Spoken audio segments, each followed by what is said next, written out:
The global financial crisis has affected Europe and Asia in quite different ways.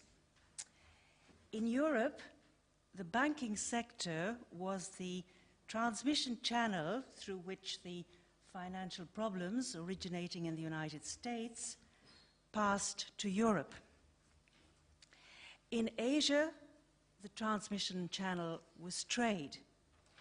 The crisis hit at the heart of Asia's very successful model of export-led growth, because it is so highly dependent on exports to the West and other regions outside of Asia. So where do we stand today after the G20 meeting? Well, the G20 meeting has given some hope for optimism. Increased funding will be made available through the International Monetary Fund and the regional development banks, and this should help to stabilize the financial situation in Europe, and especially here in this region of Europe, in Central and Eastern Europe, where countries have had to suffer a disproportionate amount of pain from this financial crisis. Trade finance will be made available for Asia, and this should help Asian countries to return to exporting as soon as possible. So the G20 has been successful in providing increased financial resources that should help us to stabilize the economic situation. But the G20 has opened up a new door. It has been upbeat about the possibility that the economic crisis could be the catalyst for a new industrial revolution, a new green industrial revolution for greening the global economy. And global leaders have shown strategic clarity about what direction they think the global capitalist system should move in after the crisis. And that is clear. It should be in the direction of a low-carbon global economy. But the G20 communique, is it just rhetoric? And is the reality very different on the ground? We are now more than halfway on the road between Bali and Copenhagen. And we see a number of industrial countries backsliding on their promises and saying that they must give absolute priority to the economy. So, how can we prevent a collision between economic policy and climate policy? For we know that in times of economic hardship, environment often suffers.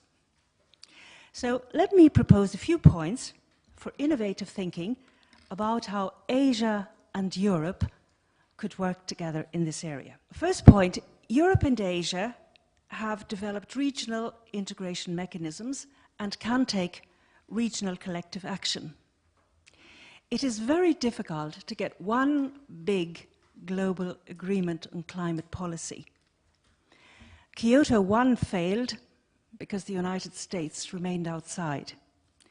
And Kyoto 2 may not be successful either. It is easier to get small steps at the regional level. And those small steps can then be used as building blocks toward a global agreement. So let's use the regional mechanisms to the maximum, whatever the outcome is in Copenhagen. But where do we start?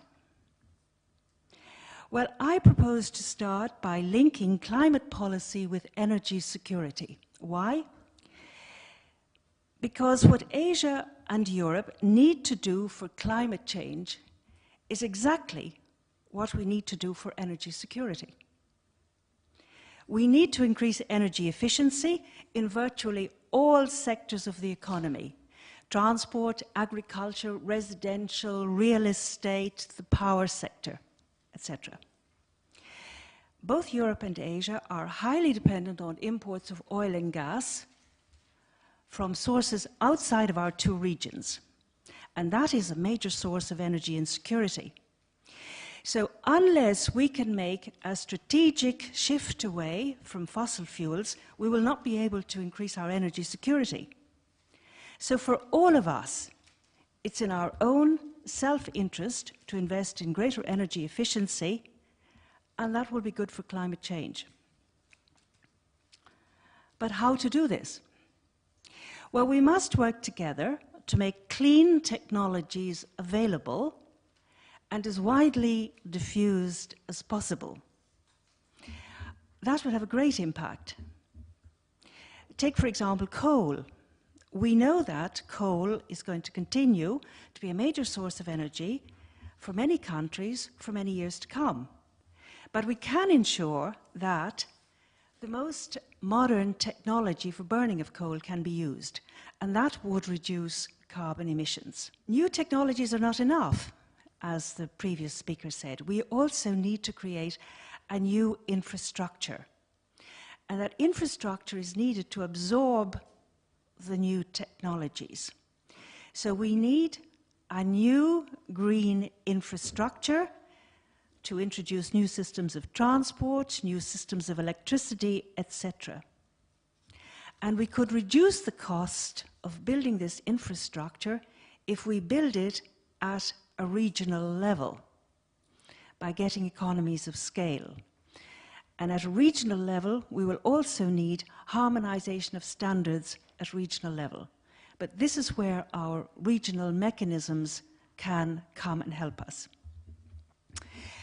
So Europe and Asia should work together to create collaborative programs in research and development, and together we could make major breakthroughs in this area. But the big question, of course, is finance. Who pays? Well, first of all, the energy companies are rich enough to invest a lot of money today, but they are not doing that.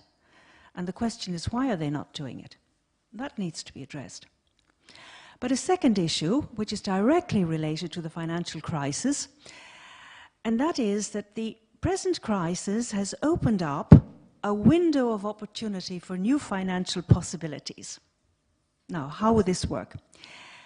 As a result of the financial crisis, many banks in Europe are now under partial or total control of governments. As those banks are recapitalized, restructured, and gradually returned to the private sector, I believe that governments can legitimately ask them to look at the loans they are giving for investment far more carefully in the future than they did in the past. And one of the things that they must take into consideration is the environmental dimension of the investment.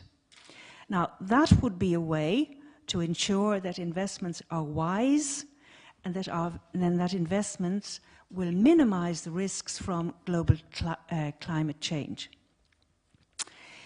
In Asia, many banks are under government control. So Asian governments could act in a similar way. Asian governments could use their influence over the banks to introduce a whole new green industrial policy. So let me conclude.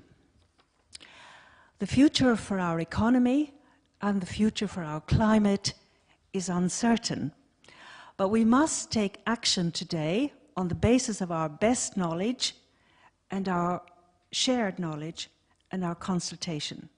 So I have taken just one area, energy security, and it's one way that shows how Europe and Asia could combine economic and climate policy successfully. Thank you very much.